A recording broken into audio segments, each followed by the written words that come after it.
Então,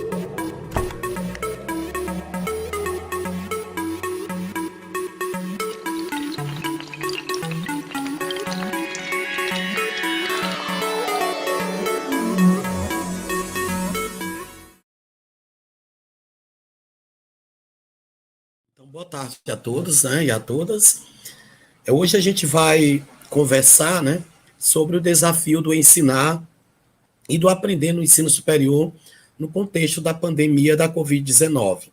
Vale ressaltar que ao longo desses meses, todos aqui presentes já tiveram, né, várias oportunidades de conhecer diferentes ferramentas, metodologias e estratégias para o processo de ensino e aprendizagem, utilizando para isso a forma remota, né, o ensino remoto. Hoje, aqui nós queremos suscitar algumas discussões acerca desses desafios que nós temos, enquanto professores e alunos do ensino superior, acerca do processo de ensinar e aprender. E também fazendo uma relação com esse atual contexto, né, que nós estamos vivendo, que é o da Covid-19. Então, algumas indagações se faz necessária, né, com relação ao ensinar e o aprender. E aqui eu trouxe inicialmente uma epígrafe de Paulo Freire que diz: educar-se é impregnar de sentido cada ato do cotidiano. Impregnar-se é encharcar-se de significado. Só se aprende quando aquilo que aprendo é significativo para mim. Então, daí nós já podemos fazer uma reflexão de qual função nós temos enquanto educador, de que forma nós vamos fazer com que nossos alunos não só se sintam motivados, mas sensibilizados para aprender. E como é que nós vamos tornar não só importantes os conteúdos da nossa disciplina, mas, acima de tudo, significativos, para que os alunos sejam sensibilizados e entusiasmados em querer aprender os conteúdos os quais eu estou me propondo a ensinar. E aí a gente traz outra contribuição do Paulo Freire, quando ele diz para nós: não é o discurso, a oralidade que ajuiza a prática, mas ao contrário, é a prática que ajuiza o discurso.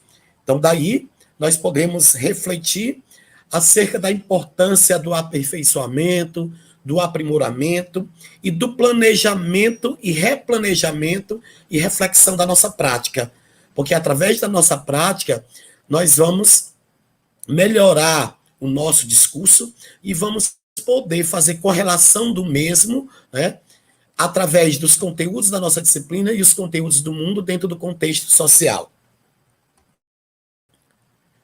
E aqui nós perguntamos: dentro desse contexto do ensino remoto, quais são as inquietações e desafios dos professores? Como devemos encarar essa nova realidade? E aí, para começarmos a nossa discussão acerca do ensino remoto, eu trouxe essa epígrafe dita por Anitta, que é vocalista da banda do Teatro Mar. Né? E aí nós podemos refletir: será que nós já nos acomodamos com aquilo que nos incomodava? Né? É preciso que nós possamos evitar essa acomodação.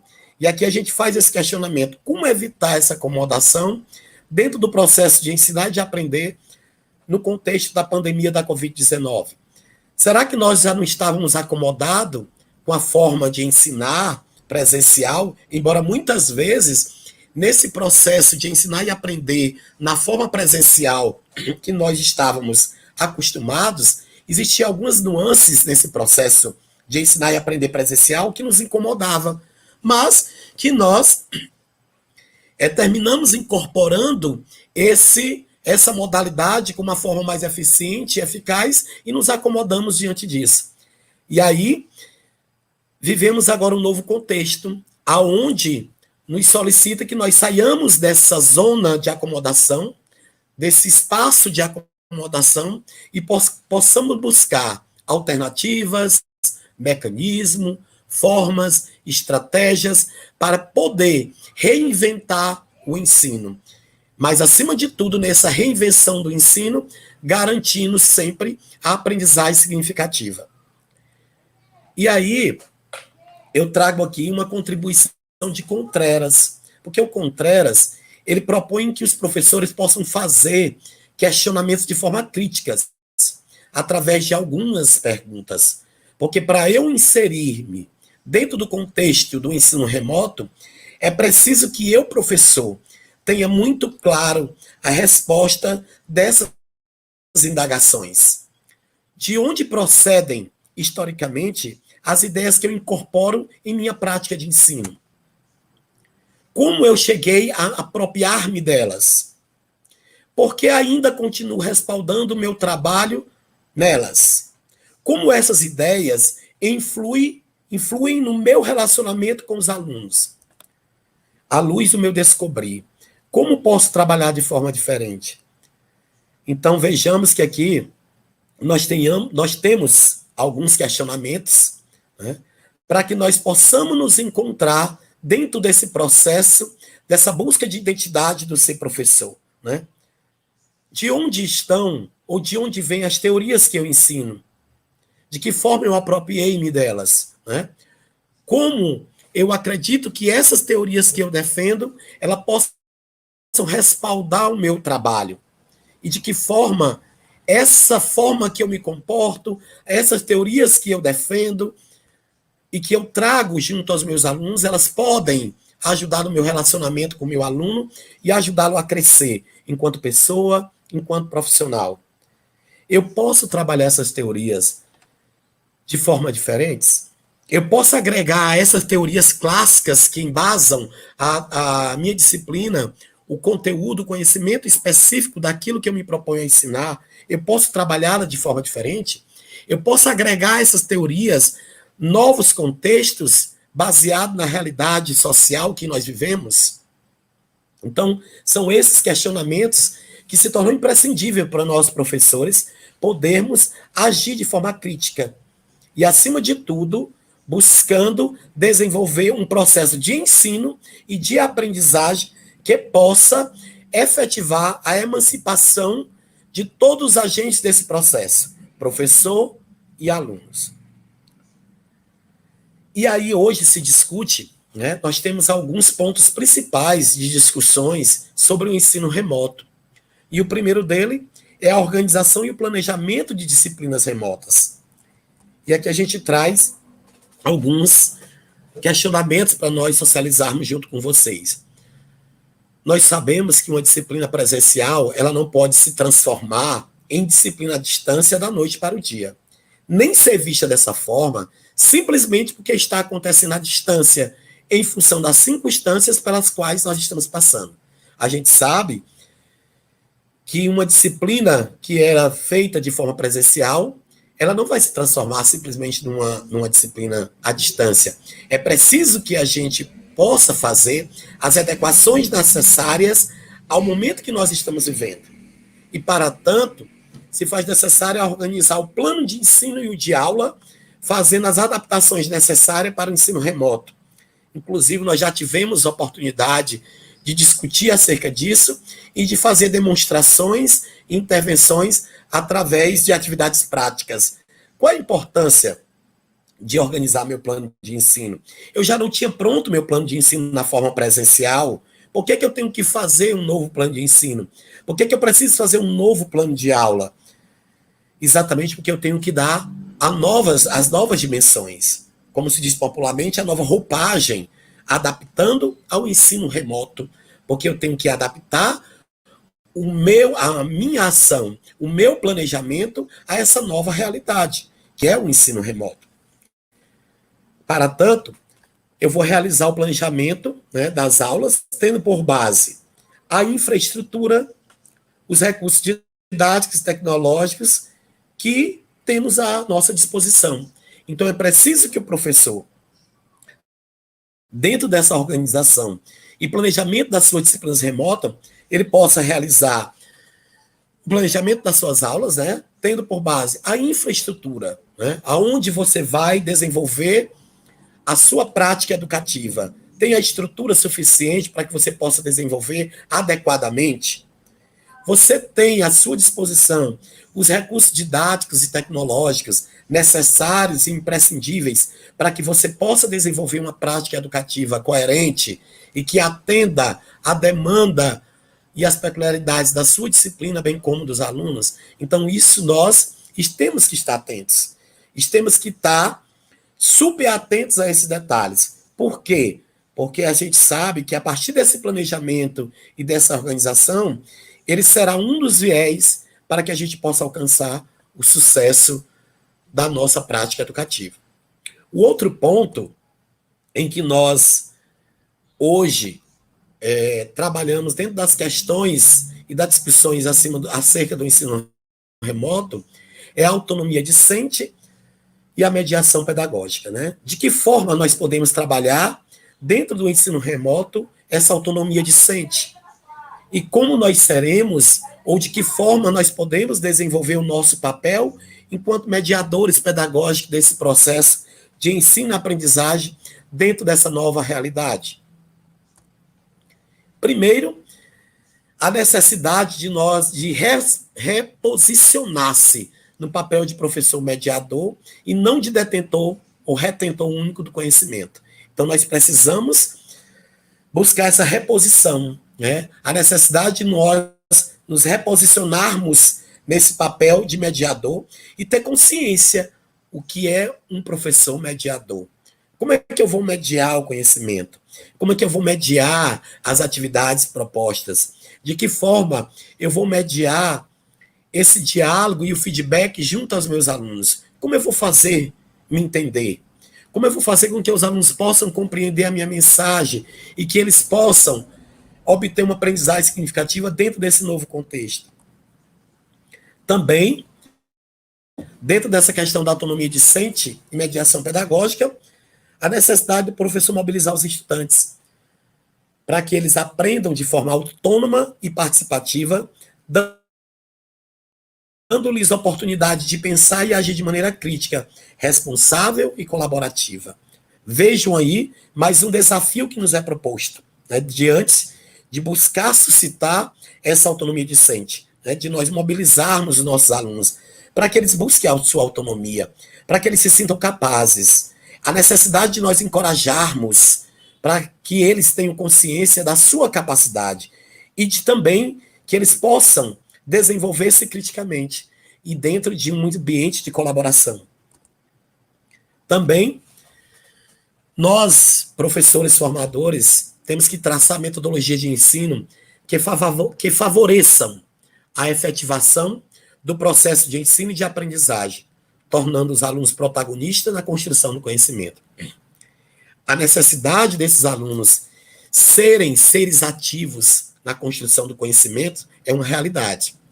Mas eu só vou conseguir alcançar essa autonomia e fazer com que meus alunos se tornem protagonistas ativos na construção do conhecimento se eu, professor, no meu momento de planejamento e desenvolvimento da minha prática, eu escolher metodologias que venham favorecer a essa efetivação. Tá? A escolha da metodologia adequada, a forma que eu vou desenvolver meu trabalho se torna primordial e essencial para que o aluno construa o seu conhecimento. O outro ponto de discussão acerca do ensino remoto é como avaliar em cursos remotos. De que forma nós podemos avaliar nossos alunos? E aí vocês já tiveram a oportunidade de trabalhar comigo e com outros professores a questão da avaliação da aprendizagem. Tá? De que forma eu vou avaliar o meu aluno dentro desse novo contexto? Porque não se faz, né, uma aprendizagem significativa quando eu, professor, estou trabalhando no ensino remoto, utilizando metodologias e tecnologias, né, da informação e da comunicação, e eu quero avaliar meus alunos de forma tradicional, ou da mesma forma, ou usando o mesmo mecanismo, os mesmos instrumentos que eu utilizava no presencial, no ensino presencial.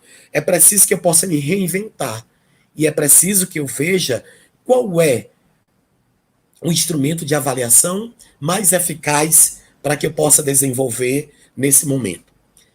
E aí o professor precisa realizar de forma cuidadosa a escolha dos instrumentos de avaliação da aprendizagem, que esteja em consonância com as características e desenvolvimento da disciplina.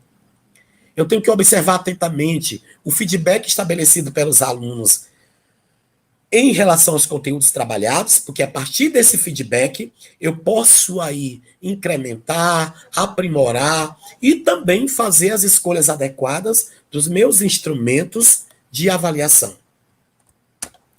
E trabalhar de forma efetiva a avaliação formativa dos alunos, né? É possível, e a gente já viu isso, que dentro do ensino remoto é possível e se faz necessário nós desenvolvermos e efetivarmos a avaliação formativa.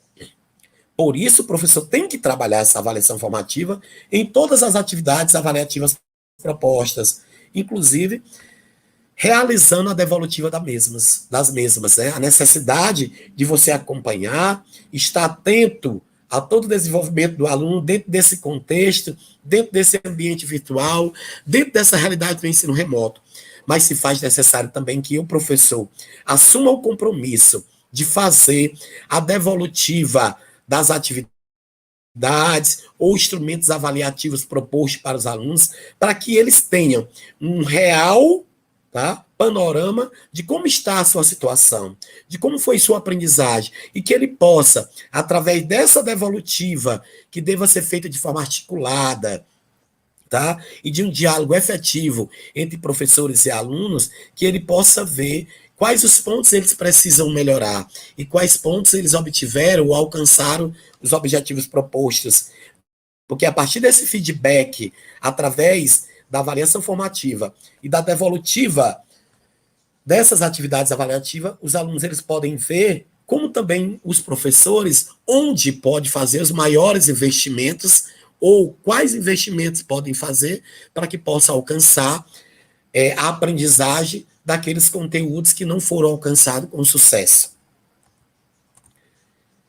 O outro ponto de discussão acerca do ensino remoto, do aprender e do ensinar, é as metodologias específicas e as tecnologias.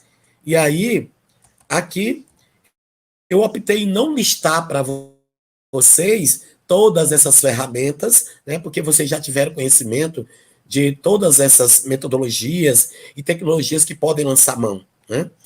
As tecnologias digitais da informação e da comunicação, a TDDICs, não podem ser vistas como soluções salvacionistas para o dilema da educação, mas elas podem indicar caminhos possíveis para práticas mais colaborativas e relações mais horizontais entre professores e alunos. A gente sabe que se nós utilizarmos as metodologias ou as tecnologias adequadas à realidade do aluno, né, à realidade ou peculiaridade da minha disciplina, da minha comunidade, do contexto social, será muito mais plausível a efetivação dessa relação horizontal entre professor e aluno.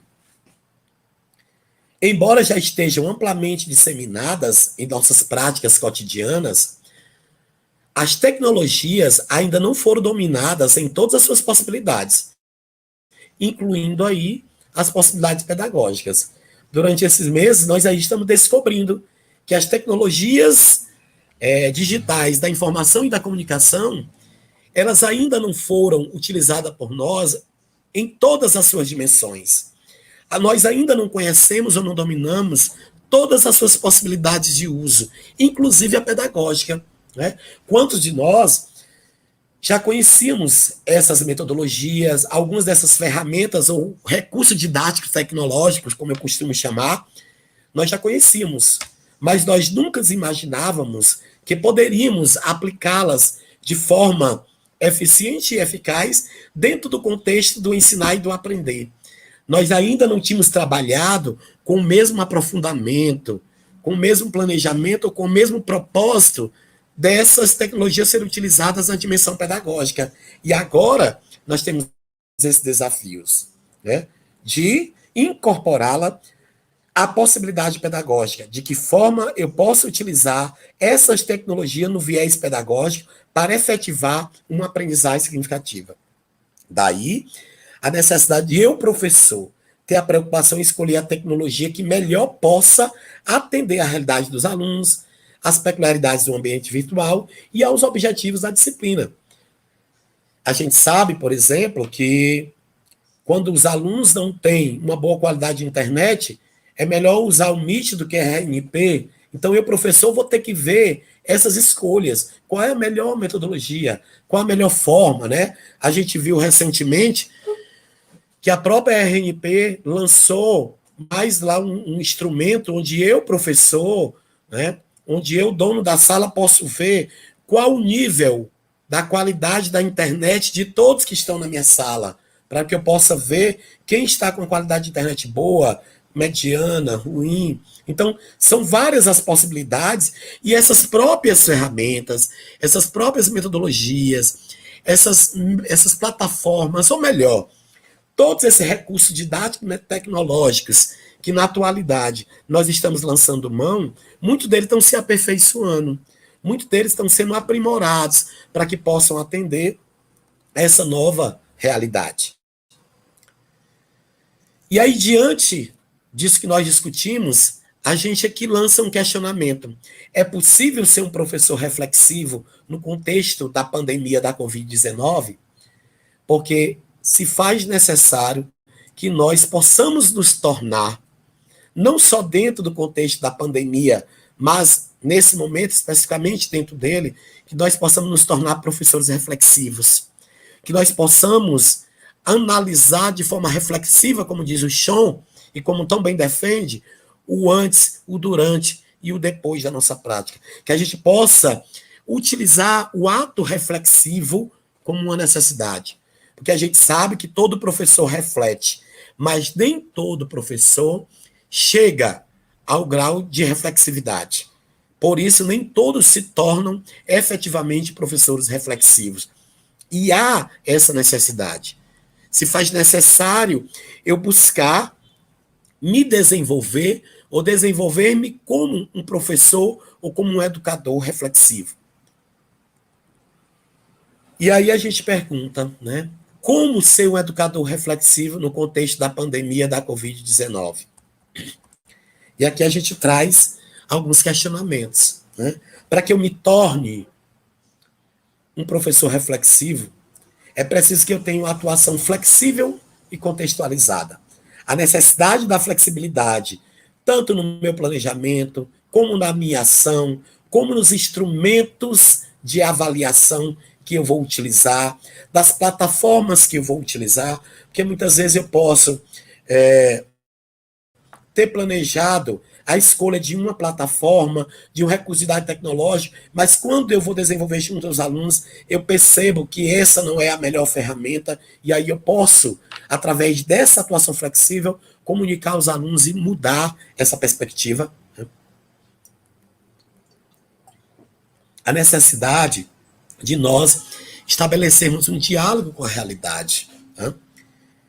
É preciso que eu, professor, atue dentro da realidade, dentro do contexto social atual, para que o meu discurso, a minha prática, ela possa atender às reais necessidades do contexto em que nós e os nossos alunos vivemos e que esse diálogo ele possa fomentar a busca de uma transformação social através dos conhecimentos adquiridos.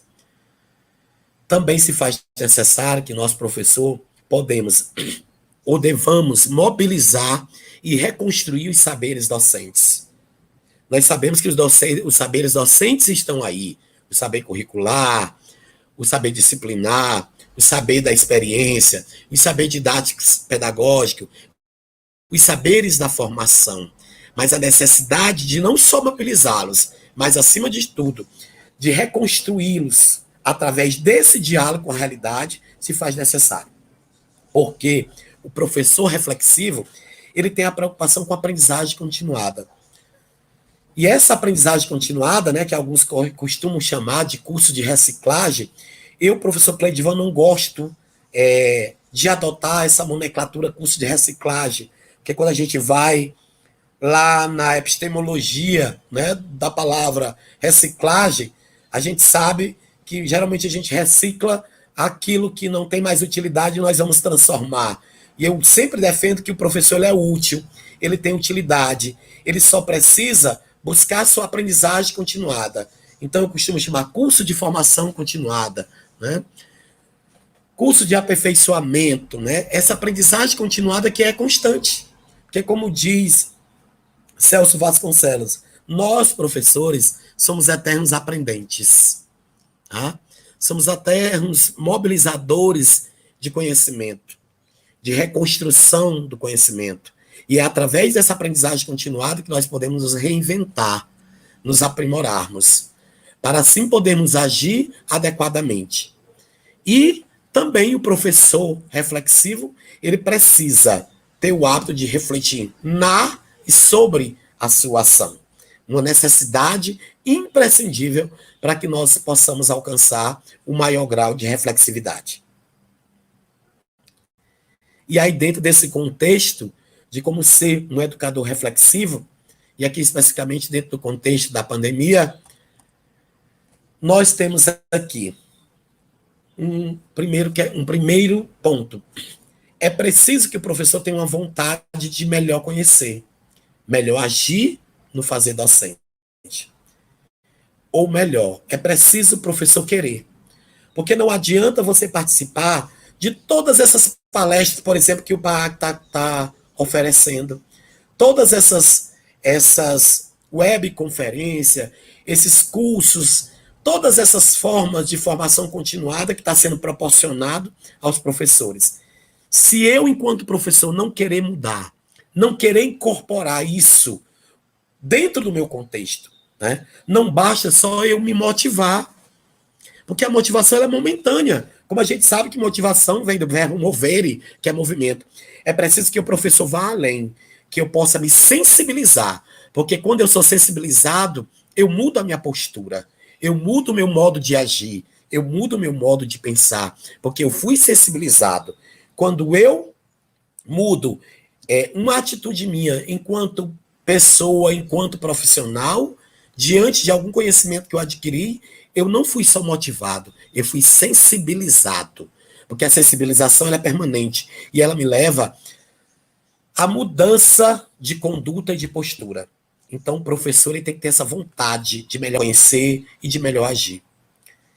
Ele precisa ter o referente teórico de análise, né? Porque nós sabemos que uma prática docente ela não pode ser desprovida de teoria, de um referencial, do embasamento teórico, e esse embasamento teórico, a sua relação com a prática. E aí, nós temos aí os saberes. A metodologia que eu adoto, a minha forma de agir e como eu mobilizo e reconstruo meus saberes.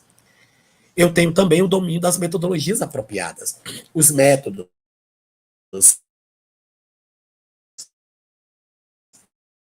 né? As apropriadas, nós já envolvíamos as metodologias apropriadas no ensino presencial. E agora, nesse momento, nós estamos sendo desafiados a buscar novos métodos, novas metodologias para atender a realidade do ensino remoto. E, por último, nós temos o encorajamento e o apoio, que é o suporte afetivo e motivacional. Não se faz ou não se efetiva um processo de ensino e aprendizagem onde eu não consigo motivar os alunos e aonde eu não estabeleço uma relação afetuosa. A afetividade já é comprovada. Ela é um dos elementos necessários e essenciais para que haja a relação harmoniosa entre professor e aluno e para que a aprendizagem seja efetivada da melhor forma possível. Então, mais do que nunca, nesse tempo de pandemia, o afeto, o se sentir abraçado, o se sentir ouvido, tá? O sentir-se querido é uma necessidade, é uma importância enorme que se tem dentro desse processo do aprender e do ensinar. E aqui também se faz necessário que a gente possa discutir quais são as características desse professor reflexivo. Que característica ele precisa agregar ou desenvolver? A primeira dela, a importância que confere a reflexão e a pesquisa. Tá? Eu sou professor pesquisador. Eu posso ser um professor pesquisador. Eu não preciso diferenciar ou me intitular como pesquisador ou como professor. O próprio Pedro Demo, ele já defende a figura do professor pesquisador, aquele que pesquisa a sua prática, que pesquisa a sua ação, que pesquisa a necessidade dos seus alunos e que pesquisa a melhor forma e a melhor metodologia e o melhor mecanismo para desenvolver uma prática educativa eficiente e eficaz, que atendam às necessidades do perfil do profissional que eu quero formar, como também o perfil da sociedade que nós vivemos. A capacidade de estruturar situações e problemas relacionados com sua prática educativa. De que forma eu vou estruturar essas situações, problemas, trazer para o contexto da sala de aula, para o contexto do ambiente virtual, para assim melhorar a minha prática educativa. A necessidade de eu, professor, também ter a competência para desenvolver o espírito investigativo. Tá? Quantos professores, por exemplo, têm alunos autistas em suas salas de aula e esse professor nunca se preocupou de sentar e de estudar o que é o autismo? Quais a característica de um indivíduo autista? Como trabalhar o processo de ensino-aprendizagem de um autista? Como eu, professor, devo me relacionar ou estabelecer o processo de ensino e aprendizagem junto ao meu aluno autista, tá? E fazê-lo a sua inclusão, tá? Dentro desse contexto escolar, junto com os demais. E essa inclusão na sua totalidade. Não só a inclusão educativa, mas a sua inclusão enquanto ser social, enquanto indivíduo, enquanto cidadão. E também o professor reflexivo, ele deve desenvolver a característica de análise das suas práticas educativas. Como eu estou desenvolvendo as minhas práticas educativas? Elas estão atendendo a real necessidade dos meus alunos? Eu estou escolhendo a metodologia, a forma de trabalhar, a que melhor me convém? Ou a que possa atender realmente a necessidade do meu aluno? Quando eu estou fazendo análise da minha prática educativa, eu estou visualizando o papel do aluno nesse contexto, o meu papel, como eu estou desenvolvendo as interações dentro desse contexto. Ainda dentro das características, o professor tem que identificar os aspectos em que precisa aprender. Né?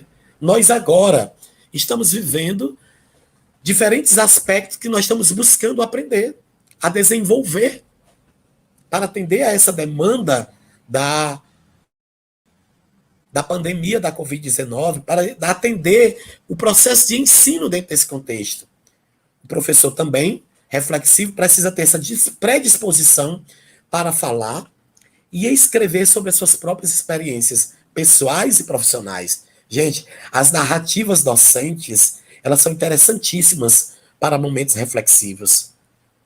É preciso que as instituições elas até possam promover momentos de socialização, onde cada professor possa ler ou verbalizar as suas narrativas. Porque quando eu narro, ou quando eu exponho as minhas narrativas, as minhas experiências de vida pessoal e profissional, as pessoas que estão me ouvindo, muitas delas se aproximam das minhas experiências, tem pontos que se aproximam e tem pontos que se distanciam.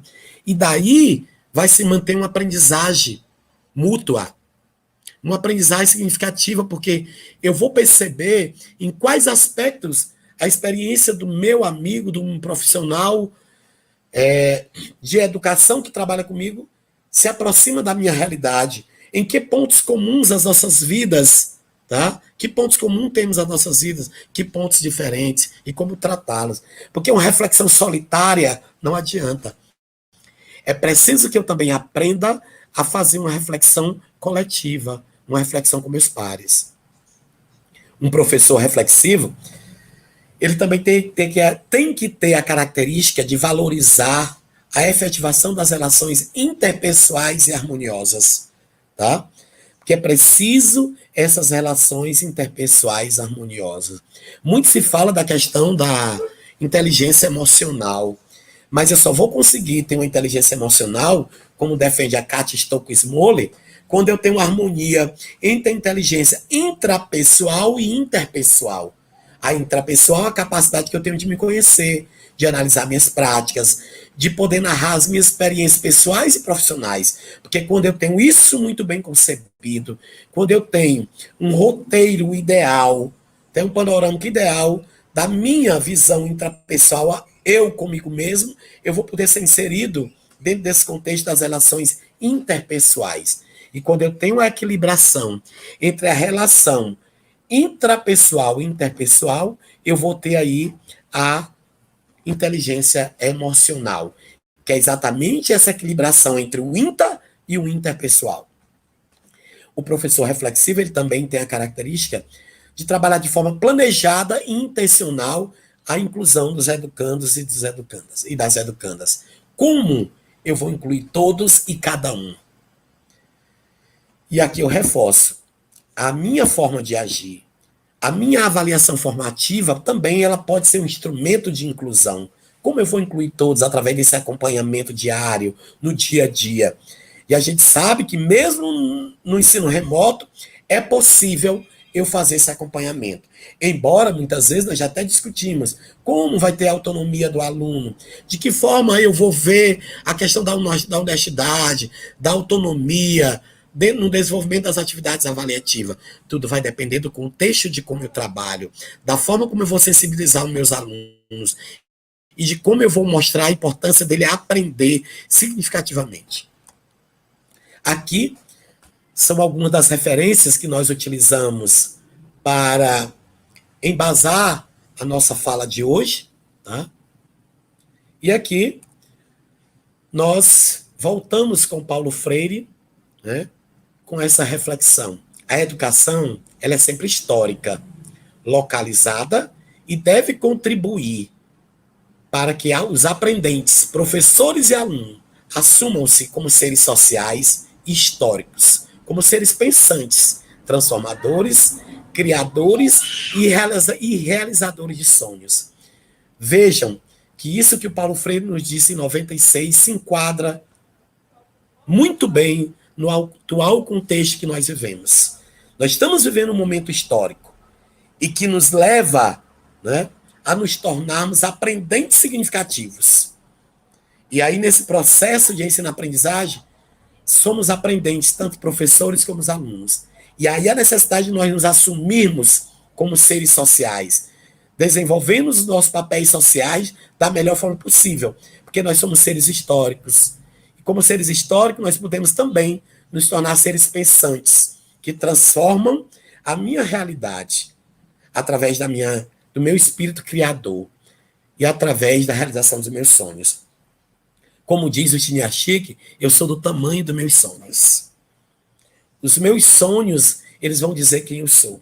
E através dos meus sonhos, não é que eu vá ser uma pessoa iludida com a educação, mas eu posso me tornar um educador encantado com a educação. Um educador que tem a consciência de que a educação transforma. E que quando ela transforma, nós podemos colher bons frutos. E aí podemos formar uma sociedade que, além de conhecimentos específicos, tenha conhecimentos humanos e cristãos, que são tão sedentos nesse mundo que outrora vivemos. Muito obrigado a todos e a cada um. E agora eu fico à disposição para os questionamentos e contribuições acerca desse nosso diálogo. A gente sabe, né, Mádia, que eu costumo dizer que a gente tem que, nas nossas universidades, lembrar que elas são instituições que têm tradições, mas que nós devemos mudar esse aspecto do tradicional, né? Mas é um grande desafio. Muitas vezes, nós professores somos até impedidos pelo próprio sistema de desenvolver essas estratégias, né? Mas assim, nós não temos uma receita pronta de quais são as estratégias que vai fazer com que esse meu aluno se torne autônomo, mas eu vou buscar, através desse conhecimento dos meus alunos, é por isso que é importante nós conhecermos os nossos alunos e fazer com que eles se sintam capazes, porque quando eu, professor, coloco esse aluno, ou elaboro atividades, elaboro as estratégias, que meu aluno seja incluído nessas estratégias ou nessas atividades como um ser ativo na construção do conhecimento, eu aí já estou suscitando o desenvolvimento da sua autonomia, aonde ele pode sentir-se competente, aonde esse aluno ele vai acreditar no seu próprio potencial. Quando eu, professor, posso mostrar para o meu aluno que ele pode fazer as coisas tão bem como as outras pessoas. Tá? Então é um desafio que nós temos, porque nós temos esse contexto que você bem falou, onde prevalece a questão tradicional. E muitas vezes o professor que tenta até inovar, de trabalhar de uma forma inovadora, muitas vezes ele é criticado. Né?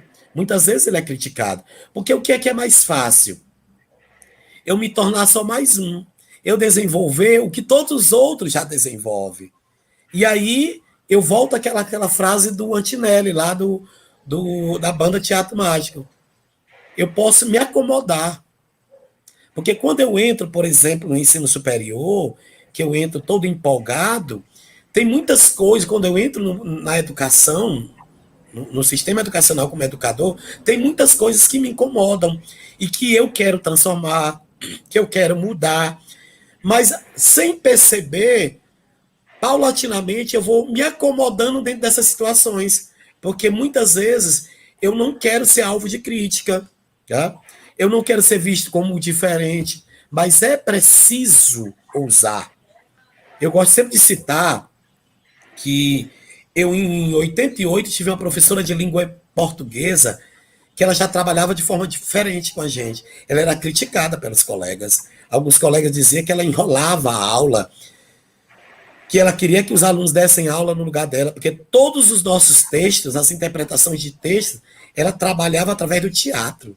Ela dividia as equipes e dava os textos, e nós tínhamos que elaborar peças teatrais para dramatizar o contexto do texto. Todo o texto, e a partir daí, ela começava a desenvolver toda a questão da interpretação textual que ela queria.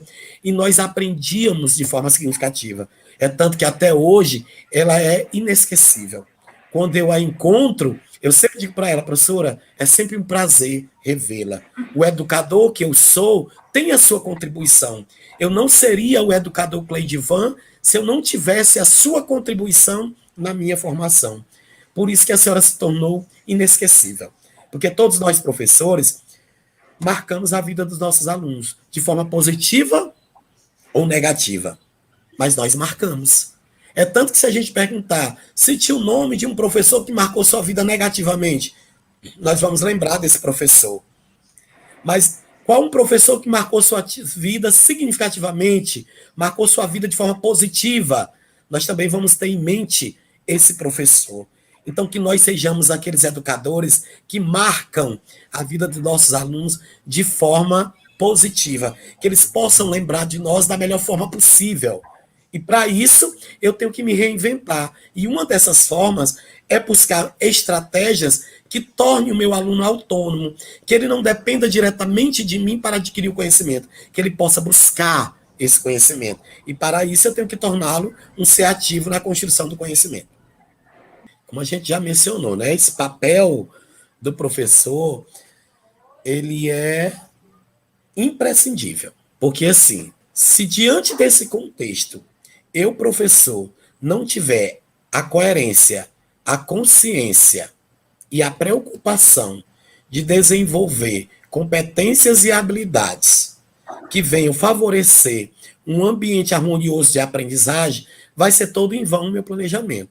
Não adianta eu trazer para o ambiente remoto, tá? Um planejamento que eu digo que vou trabalhar, atendendo a essa perspectiva, atendendo a esse contexto, onde o meu discurso, a minha forma de avaliar, remete aos instrumentos que eu usava lá no presencial.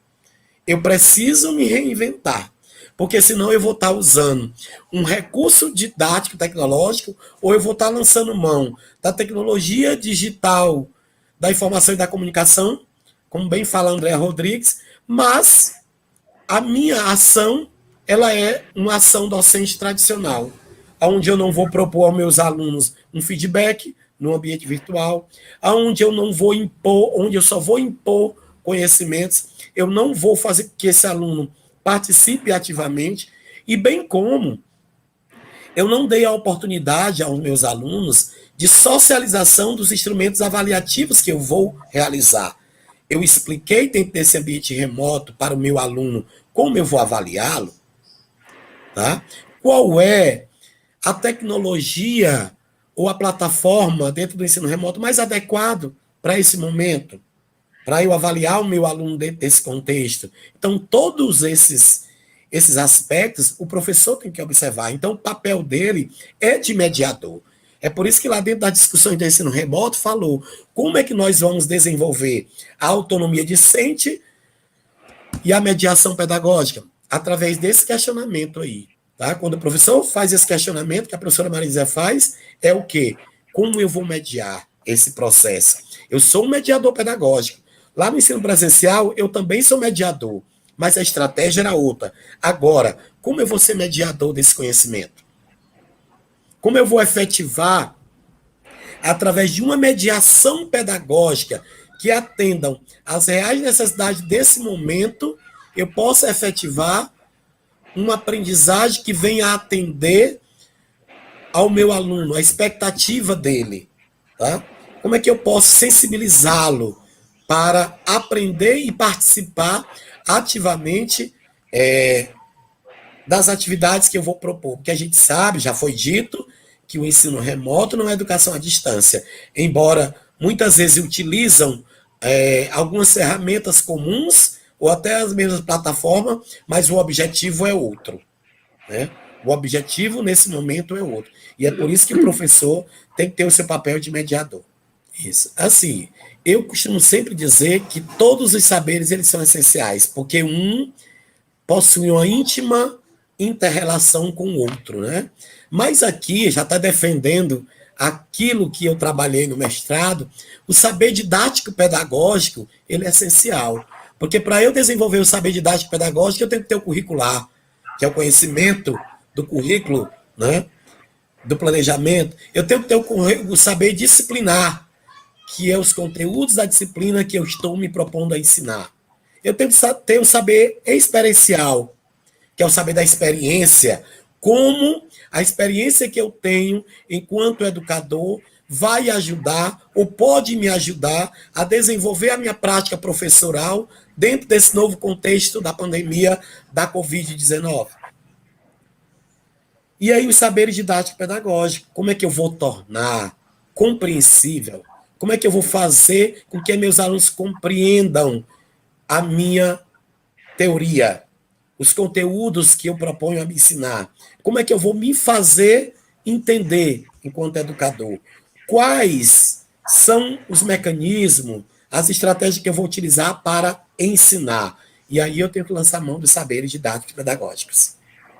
Já está dando essas ferramentas. A gente sabe, né, que esse é um desafio que eu até digo, o professor ele vai precisar ter parceiros até para alcançar esse objetivo, né? Mas a gente está vendo aí nos jornais, nos telejornais do dia a dia, experiência de muitos professores, né, que estão superando os desafios, que estão mostrando que a falta de acesso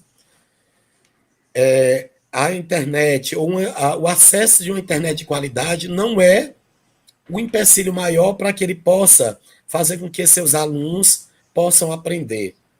Então, o professor ele deva buscar, dentro da sua possibilidade, mecanismos que venham atender esses alunos que não têm um acesso de qualidade. Por exemplo, a instituição ela pode propor, como alguns estados já fizeram, aulas do canal aberto, onde todos os alunos, a maioria, não tem acesso a uma internet de qualidade, mas tem acesso da TV. Então, alguns estados, algumas escolas já estão fazendo convênios em determinado momento para que possa ser trabalhado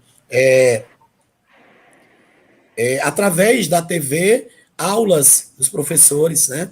O professor ele pode buscar outras formas, né, que dentro desse contexto que ele está vivendo da realidade dos seus alunos, ele pode buscar alternativas que possam incluir a todos. A gente sabe, e aqui a gente não vai ser utópico de achar que nós vamos conseguir incluir efetivamente todos, né? Até no ensino presencial, nós não conseguimos fazer essa inclusão no dia a dia. Nós sabemos disso, que nós não conseguimos fazer essa inclusão de todos e de cada um. Agora, eu, professor, tenho que ter o compromisso de buscar, de fazer a inclusão do maior número possível. E é isso que o professor Nonato evidencia, é uma realidade. Nós temos uma grande parcela de alunos que não têm acesso à internet de qualidade. Então, qual é a melhor plataforma quando o aluno não tem uma internet de qualidade? A gente sabe que uma delas exige que eu tenha uma melhor qualidade. A outra, embora tenha outros mecanismos, outras ferramentas, mas outras atendem a uma demanda de pessoas que não tem uma velocidade ideal ou uma internet de qualidade. E aí o professor, através desse feedback, tá, vendo com meus alunos as suas realidades, né, a gente vai adequando. Porque a gente sabe que, embora tenha essas políticas públicas de inclusão, né, que a gente está vendo aí, vários pacotes, né, várias formas, aqui na universidade que eu sou docente, os alunos eles estão recebendo uma parcela de 130 reais para que eles possam comprar ou pagar pacote de internet, ou que ele possa comprar ou alugar equipamentos que venham melhorar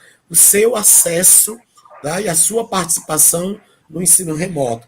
Então, é um desafio. E aí, eu, professor, enquanto professor reflexivo, eu vou buscar as condições, as formas que eu possa incluir a maior quantidade de alunos possíveis. E, se for possível, que eu possa lançar ou buscar parcerias para isso, tá? Para que possa ajudar esse meu aluno a conseguir participar ativamente dessas atividades. Isso que você acabou de dizer é uma grande realidade. Esse momento que nós estamos vivendo, mais do que nunca, vem edificar a importância e como o professor é importante. A gente sabe que estão aí valorizando e a gente não tira o mérito dos profissionais da saúde, que tem todo o mérito, mas nós também estamos nos reinventando para atender a essa demanda. Porque a gente sabe que a própria educação ela é transformadora, humanizada e humanizadora, e que ela vai contribuir dentro do contexto da saúde e dos outros contextos, né? Lara, isso é uma consideração muito pertinente que você faz. Até porque foi dado a nós, ao longo dos anos, muitas atribuições, né? Vejamos que nós, professores, não só na educação básica, mas em todo o sistema educacional, nós somos vistos como amigos, conselheiros, né? Pais, educadores, incentivadores, né? Psicólogos. Embora a gente não queira entrar aqui na seara das áreas dos outros profissionais, mas eu quero dizer e reforçar que muitas vezes nós somos vistos como profissionais de conhecimentos multifacetados.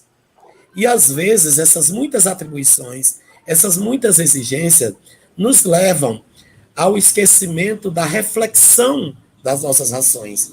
Muitas vezes nós não temos tempo para refletir e terminamos automatizando as minhas ações, ou as nossas ações enquanto professores. Por exemplo, um professor que ministra a mesma disciplina há mais de 10 anos, se ele não se reinventar, se ele não buscar refletir, a prática dele não vai atender às reais necessidades dos seus alunos. Porque a Tânia Zaguri, em um momento de um dos seus livros, ela até fala: Muito de nós, professores, não conseguimos efetivar uma aprendizagem significativa, por quê? Porque nós somos professores formados no século XX, com base teórica do século XIX, e estamos ensinando pessoas do século XXI. E aí, se eu, professor, não tiver esse tempo, e que é pouco realmente esse tempo que nós temos para buscar refletir sobre nossas ações, eu não vou poder acompanhar o desenvolvimento.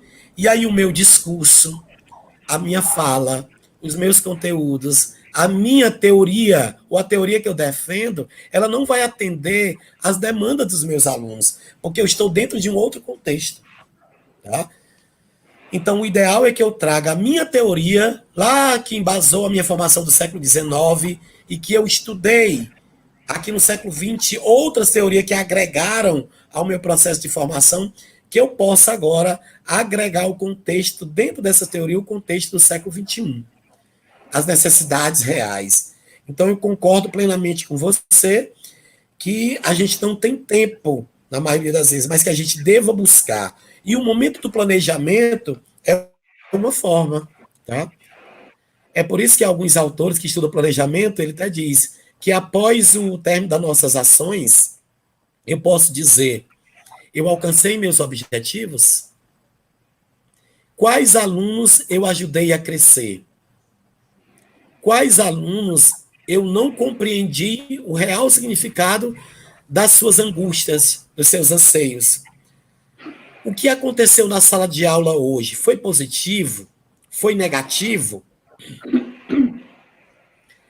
O que aconteceu? Como eu contribuí? Ou quais foram as minhas contribuições para que isso acontecesse de forma negativa ou de forma positiva?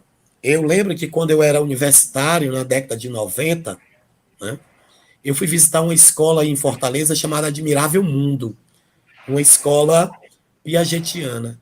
E na época eu fiquei encantado, porque todos os dias a coordenação tinha 1 hora de reunião com os professores. E lá esses professores nessa reunião diziam como eu estava hoje em relação aos meus alunos, como meus alunos hoje estavam em relação a mim. Houve o feedback positivo? Quais as dificuldades que eu enfrentei hoje na aula? Quais foram as potencialidades? E os professores não tinham medo de falar isso para a coordenação ou naquele ambiente coletivo, porque era um momento de socialização, de construção coletiva. Eu nunca esqueci que eu fui como acadêmico visitar essa escola e eu fiquei encantado. Né?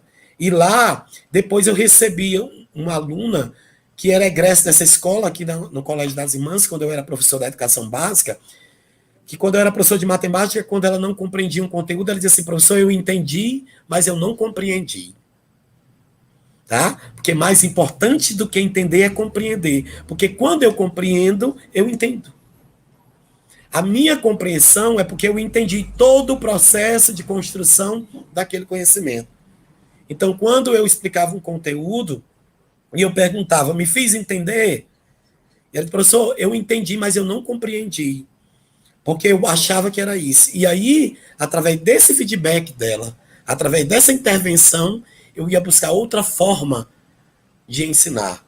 É por isso que o professor tem que sempre utilizar-se da plasticidade defendida por Zabala, né? Que é ter carta na manga, ou melhor, ter várias estratégias para ensinar o mesmo conteúdo de formas diferentes, usando metodologias diferentes, tá? Porque assim eu vou alcançar os meus objetivos. E aí você vai, isso aí o professor vai elencar dentro dessa realidade, qual estratégia eu vou utilizar, né?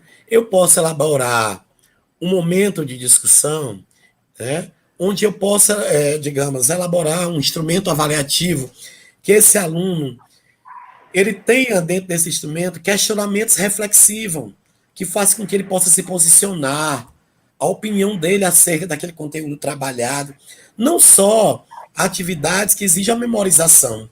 A gente sabe que a questão da memorização, se ela não for atrelada a um significado, ela se perde. Quando eu dou um significado à memorização, aí sim, tá? Ela faz sentido. Por que nós aprendemos de forma memorizada que 3 mais 5 é igual a 8?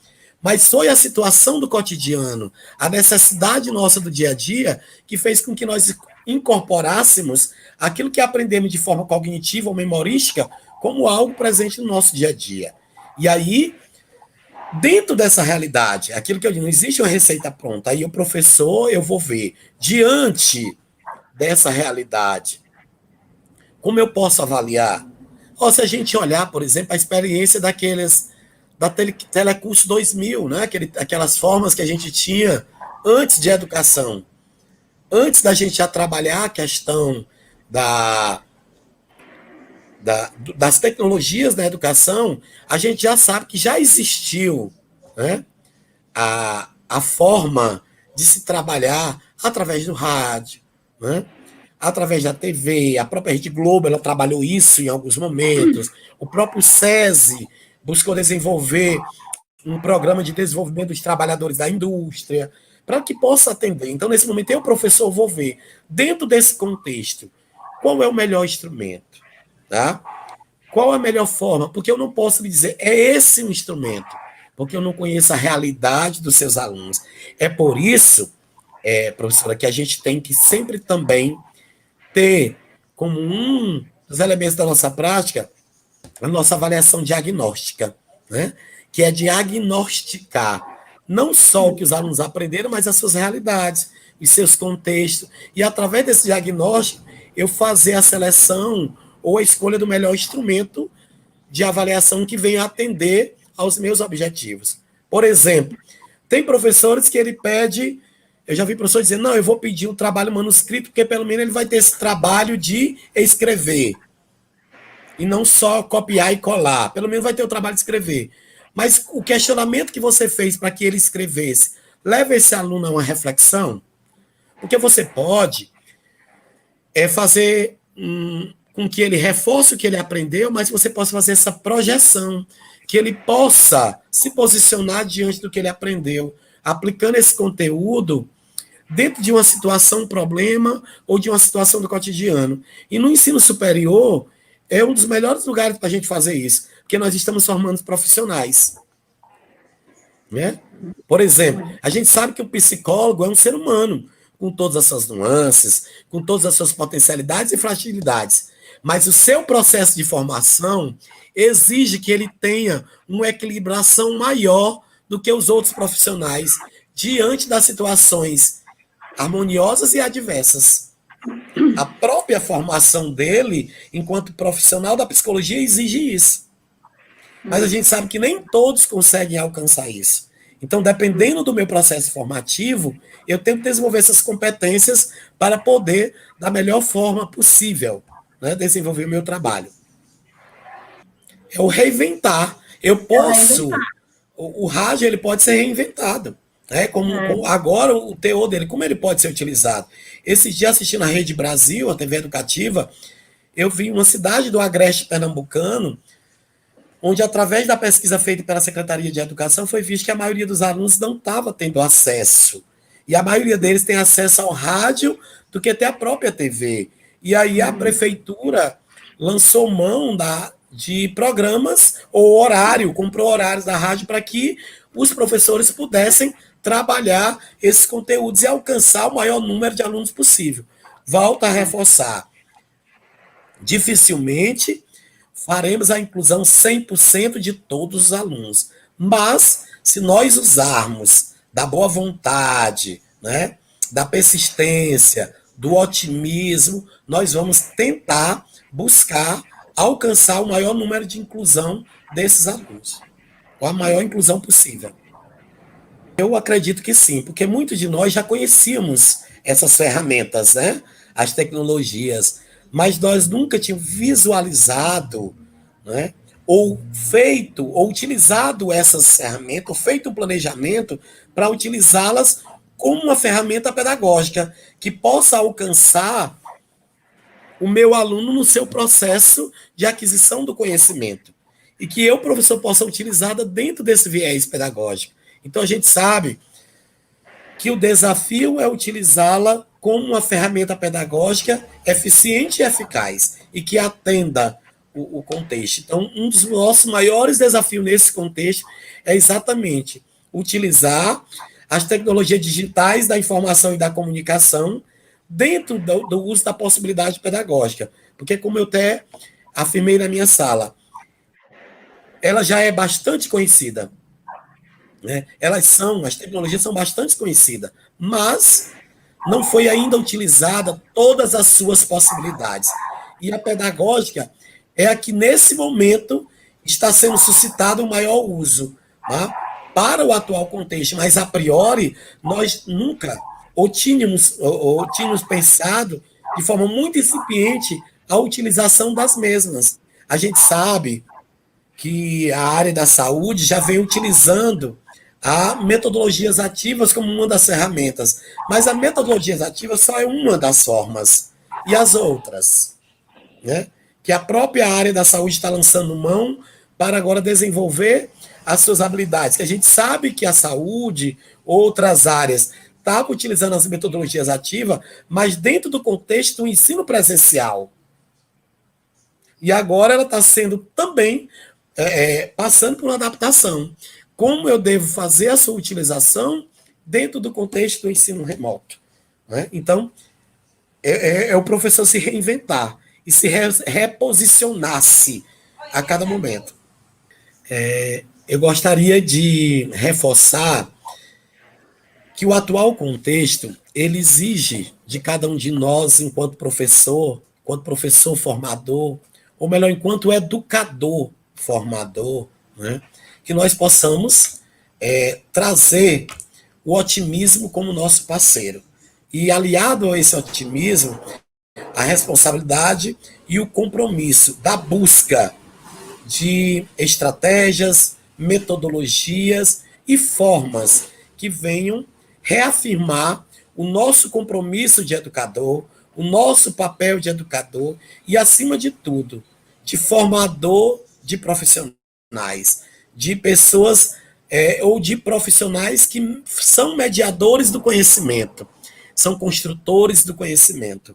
Então, que nós não nos deixemos abalar pelos desafios propostos pelo atual contexto, pelas dificuldades que possamos ter em incorporar os conhecimentos ou a destreza e habilidades que uma plataforma ou um recurso de idade tecnológica exija, que a gente possa pedir ajuda ao colega que melhor tem esse domínio, que eu possa participar de curso de formação continuada que trate dessa temática, que eu busque formas de aprender ou de sanar essas necessidades desse conhecimento acerca disso, mas que eu não perca o otimismo e o encantamento do processo de ensinar e aprender significativamente.